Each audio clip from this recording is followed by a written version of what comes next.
మా డాడీకి మన ప్రేమ గురించి, మనిద్దరం ఒకరినొకరు ఇష్టపడడం గురించి మొత్తం చెప్పేశాగా. మా డాడీకి మన మ్యాటర్ పూర్తిగా అర్థమైపోయింది. నీకు ముందే చెప్పాను కదా, మా డాడీ నా మాట ఎప్పుడు కాదనరు అని. నేను మా డాడీకి చెప్పగానే ఓకే బేబీ, నీ ఇష్టమే నా ఇష్టం అని అన్నారు. రామ్ మన పెళ్లికి ఒప్పుకున్నారు. రామ్, నిన్ను ముంబైకి తీసుకొచ్చి మా డాడీకి ఇంట్రడ్యూస్ చేస్తానని చెప్పాను. మరి చెప్పు ఫ్లైట్కి టికెట్స్ ఎప్పుడు బుక్ చేయాలి? అవసరం లేదు శశి. వాట్ యు మీన్ అవసరం లేదు అంటే ఇప్పుడు కూడా బిజీనా అంటావా? నో బేబీ, మా డాడీకి నిన్ను తీసుకొస్తానని ప్రామిస్ చేశాను. శశి ప్లీజ్, నేను చెప్పేది విను. ఆ రోజు నీతో ఒక ముఖ్యమైన విషయం చెప్పాలన్నాను కదా. అబ్బా, నేను మన పెళ్లి మ్యాటర్ డిస్కస్ చేస్తుంటే నువ్వు ఏదేదో చెప్తున్నావేంటి? అయినా దానికి నువ్వు నాతో ముంబై రావడానికి ఏంటి సంబంధం? సంబంధం ఉంది. ఎందుకంటే నాకు ఆల్రెడీ పెళ్ళైపోయింది.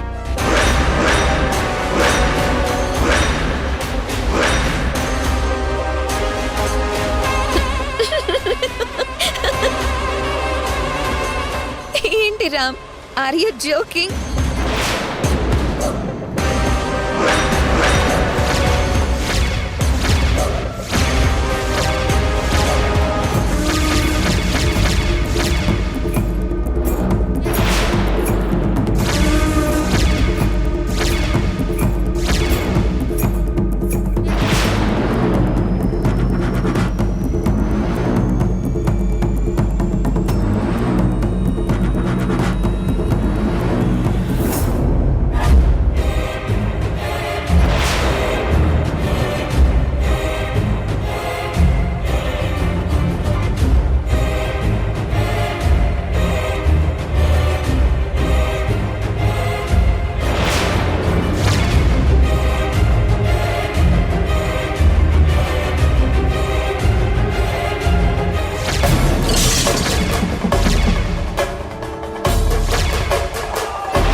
నేనుండగా నువ్వు ఇంకొకరిని ఎలా పెళ్లి చేసుకున్నావు?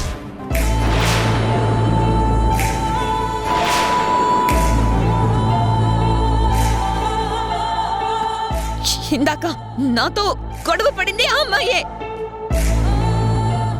నువ్వు దాన్ని పెళ్లి చేసుకున్నావా? శశి, దీన్ని దాన్ని అంటూ రెస్పెక్ట్ లేకుండా మాట్లాడుకో. తన పేరు సీతా మహాలక్ష్మి. తను నా భార్య. My food! నన్ను కాదని నువ్వు పాలమ్మే దాన్ని పెళ్లి చేసుకుంటావా? You bloody cheat! నా దగ్గర లేంటి నా దగ్గర ఏముంది? చదువా, డబ్బా, అందమా, ఆస్తా ఏముంది? Speak out man, speak out. Shashi please, నేను చెప్పేది విను. ఎలాంటి పరిస్థితుల్లో నేను సీతని పెళ్లి చేసుకోవాల్సి వచ్చిందంటే ఐ డోంట్ కేర్.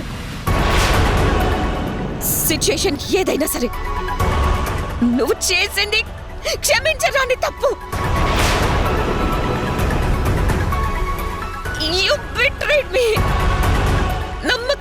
చేశావు. నన్ను ప్రేమించానని చెప్పి నాలో ఆశల్ని రేపి మా డాడీతో చెప్పేదాకా తెచ్చి టోటల్ గా నా లైఫ్ ని ర్యూన్ చేసావు కదా. You ruin my life. Please calm down. Please Shashi. Shut up. గుండెల్లో మంటను పెట్టి ఇప్పుడు కూల్ డౌన్ అంటావా? You liar.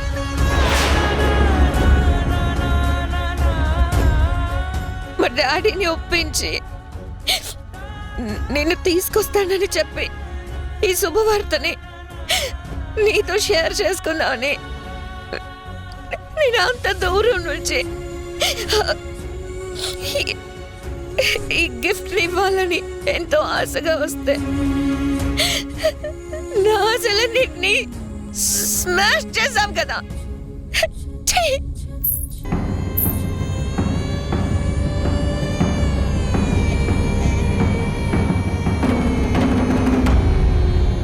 నీలాంటి ఆపర్చునిస్ట్ ని ప్రేమించినందుకు నన్ను నేను చెప్పుతో కొట్టుకోవాలి.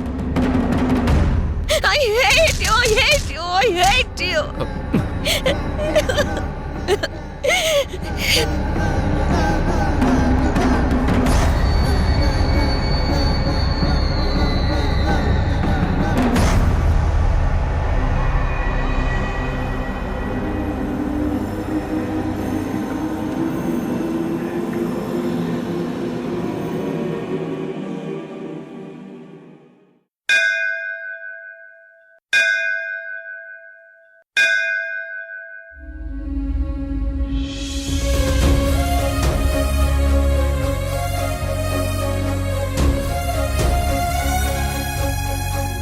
నన్ను కాదని నువ్వు పాలమ్మే దాన్ని పెళ్లి చేసుకుంటావా?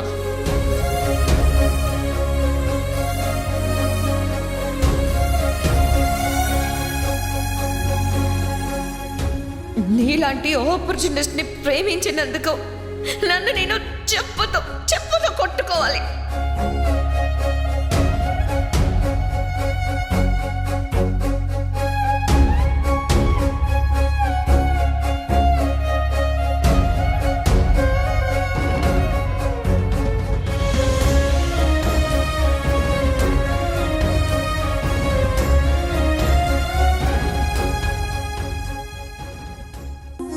భగవంతుడా, సీత మహాలక్ష్మితో నా పెళ్లి ఎలాంటి పరిస్థితుల్లో జరిగిందో నీకు తెలుసు.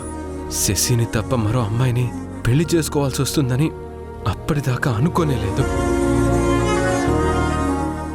ఇచ్చిన మాట కోసం, ఊరికి మంచి జరగటం కోసం ఆ క్షణంలో మరో దారి లేక నేను సీత మెడలో తాళి కట్టాను.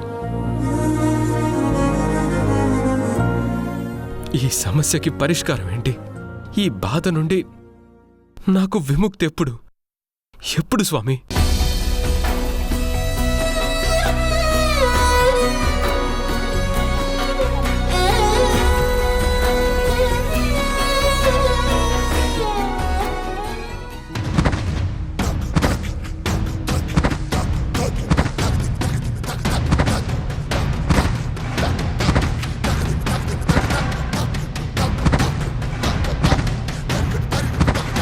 బాల్తో నాన్ స్టాప్ గా ఏంటిది? అసలేం జరిగింది? నిన్నేనే నీ రామ్ని కలుస్తా అన్నావు, నువ్వు తెచ్చిన గిఫ్ట్ నిస్తా అన్నావు. రామ్ని కలిసి గుడ్ న్యూస్ తనకే ఫస్ట్ చెప్తా అన్నావు. అక్కడి నుంచి బయలుదేరొచ్చే ముందు నాకు కాల్ చేసి వస్తానన్నదానివి ఇలా డైరెక్ట్గా వచ్చేసావేంటి? నీ మొహంలో ఆ టెన్షన్ ఏంటే? నిన్నెప్పుడు నేనిలా చూడలేదు. శశి, అసలేమైంది చెప్పవే. రామ్ నిన్ను కలవలేదా? లేదు, ఇంకెప్పటికీ కలవడకూడదు. శశి, ఏమంటున్నావే? మీ ఇద్దరి మధ్య ఏమైనా గొడవ జరిగిందా? అయ్యో వద్దు, ఆ చీటర్ గురించి నన్ను అడగద్దు.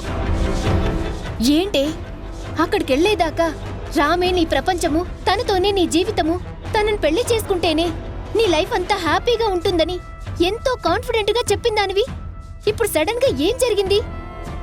డార్లింగ్ అన్న నోటితోనే నీ రామ్ ని cheater అంటున్నావేంటి? Because he is a cheater. Because he is a liar. Because he is a betrayer.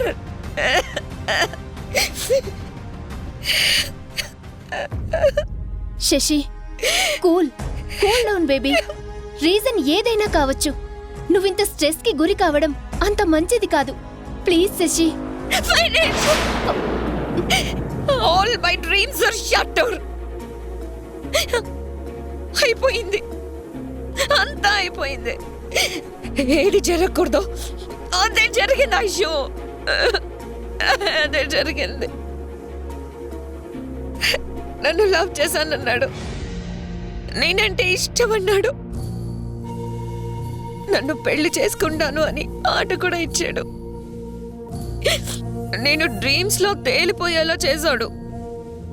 రాత్రి పగలు తన కోసమే నేను కలవరించేంత పిచ్చి తండ్రిగా చేశాడు. చివరికి దారుణంగా నన్ను చీట్ చేశాడు. నావాడు అనుకున్న నా రామ్ ఇంకొక అమ్మాయిని పెళ్లి చేసుకున్నాడు. అది కూడా ఎవరినో తెలుసా? పాలమ్ముకునే దాన్ని. ఏంటే నువ్వు చెప్పేది నిజమా? అవునే, పచ్చి నిజం. నేను భరించలేని నిజం. నా గుండెల్లో గుణపంలా గుచ్చుకున్న నిజం.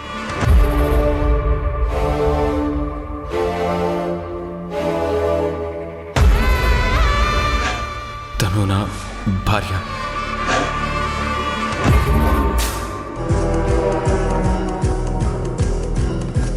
అయ్యో, చెప్పవే. నావాడు అనుకున్న రామ్ మరో అమ్మాయిని ఎలా పెళ్లి చేసుకున్నాడే? నాకంటే అదే విధంగా గొప్పది. నా దగ్గర లేంది దాని దగ్గర ఏముంది? చదువు లేదు, స్టేటస్ లేదు, మేనర్స్ కూడా లేదు. అలాంటి లవ్ క్లాస్ దాని మెళ్ళో తాళి కట్టి అది నా పెళ్ళం అంటాడేంటి? ఎలా భరించును? ఎలా తట్టుకోను? శశి, నాకు ఆశ్చర్యంగా ఉందే. నేను నమ్మలేకపోతున్నాను. నీలాంటి ఏంజిల్ని కాదని రామ్ ఎవరో మామూలు అమ్మాయిని పెళ్లి చేసుకోవడమేంటే? అసలు ఎందుకు చేశాడో చెప్పాడా? హా, చెప్పాడు. ఊరిని ఉద్ధరించడం కోసం అట. ఎవరికో ఇచ్చిన మాటని నిలబెట్టుకోవడానికట. నాన్సెన్స్. ఎవరి గురించో ఆలోచించిన వాడు మరి నీకిచ్చిన మాట గురించి ఎందుకు ఆలోచించట్లేదు? బికాస్ తన ప్రయారిటీ నేను కాదు. తన గుండెల్లో నేను లేను. That's it, Aishu. అంటే ఇంతకాలం నీతో ప్రేమగా నటించడం ఎందుకు? Just for fun, time pass కోసం.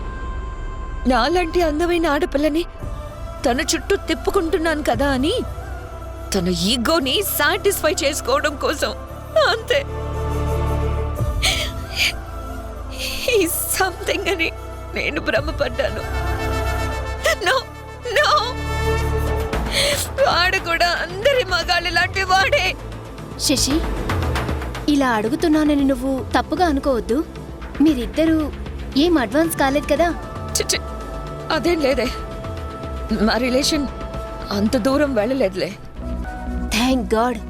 శశి, ఇప్పుడేం చేయాలని? పోనీ జరిగిందంతా మీ డాడీకి చెప్పేస్తావా? నో, అలా చేస్తే డాడీ నన్ను మరో పెళ్లి చేసుకోమని ఫోర్స్ చేస్తాడు. అది నాకిష్టం లేదు. I can't bear. శశి, మరి నీ ఫ్యూచర్ ఏంటే?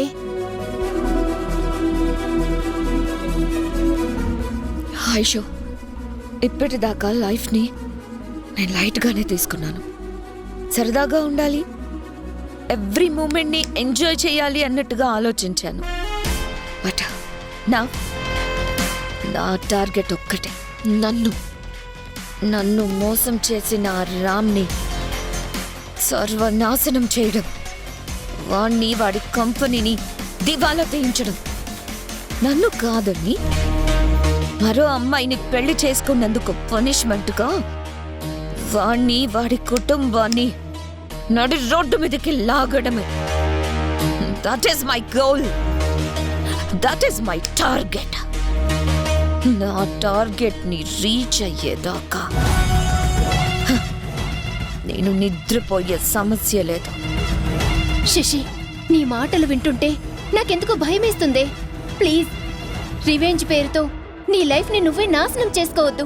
అయినా నీకేం తక్కువే? నువ్వు అంటే నీకోసం 100 మంది కుర్రాళ్ళు క్యూలో నిలబడతారు. నీకు నచ్చిన వాణ్ణి పెళ్లి చేసుకొని నువ్వు హ్యాపీగా ఉండవే. ఆయిషో, తలదించుకొని కాంప్రమైజ్ అవ్వమంటావా? జరిగిన అవమానాన్ని మర్చిపోయి అందరు ఆడపిల్లలాగా అడ్జస్ట్ అవ్వమంటున్నావా?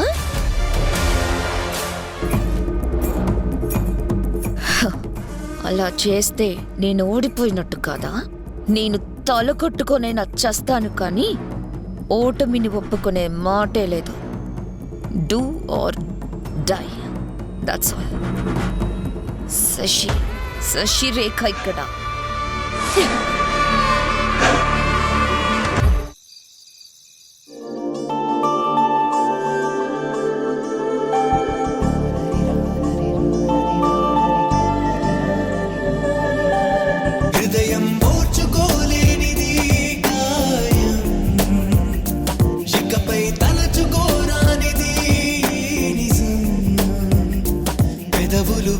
ఈ ఊర్లో వాళ్ళందరికీ నేను అండగా నిలబడతాను. ఈ సమస్యకి నేనే పరిష్కారం చూపిస్తాను.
నేను మళ్ళీ కాల్ చేస్తాను.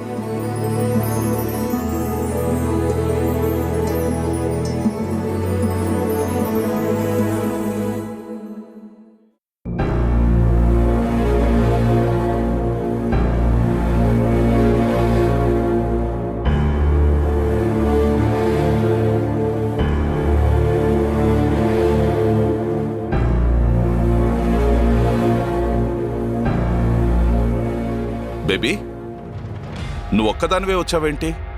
నీ హీరోని తీసుకొస్తానని చెప్పావు కదా, రాలేదా?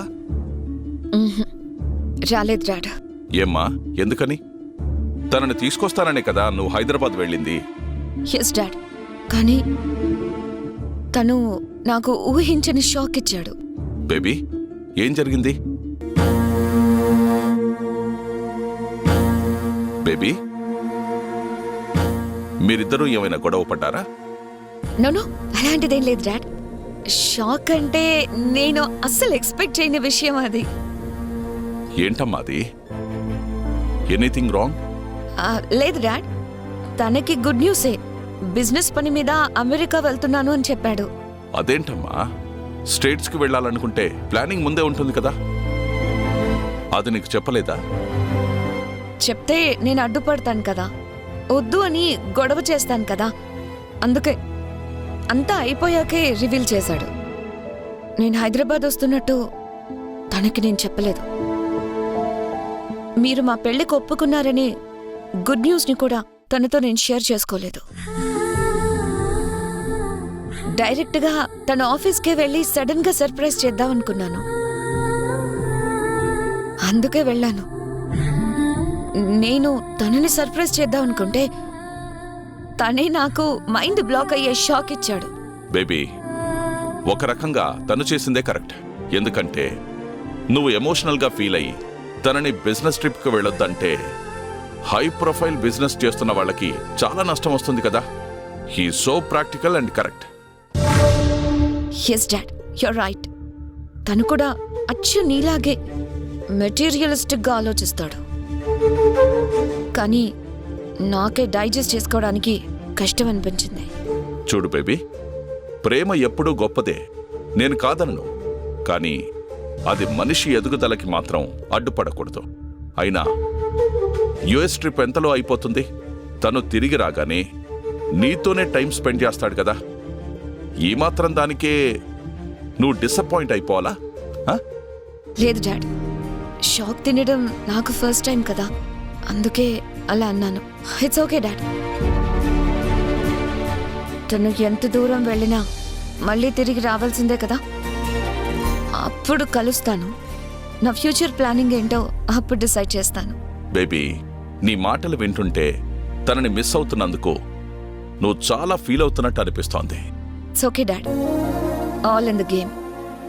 Baby, you just relax. నువ్వనుకున్నట్టే చేద్దాం. నీ మాటే నా మాట, నీ ఇష్టమే నా ఇష్టం. ఒక్క మాటని గుర్తుంచుకో బేబీ, ఈ డాడీ సపోర్ట్ ఎప్పుడు నీకే. Thank you dad, thank you so much. Baby, నీ పెళ్లిని నా కళ్ళారా చూడ్డమే నా డ్రీమ్. రామ్, నీ పతనాన్ని నా కళ్ళారా చూడడమే ఇప్పుడు నా టార్గెట్. నీకు ఇంత పెద్ద ప్రాజెక్ట్ ఎవరి వల్ల వచ్చిందో తెలుసా? నా కొడుకు ఇంటెలిజెంట్. ఇదంతా వాడి టాలెంట్ వల్ల వచ్చింది. టాలెంట్తో పాటు వాడికి అదృష్టం కూడా కలిసి వచ్చిందయ్యా. ఆ అదృష్టం పేరే సీతమ్మలక్ష్మి.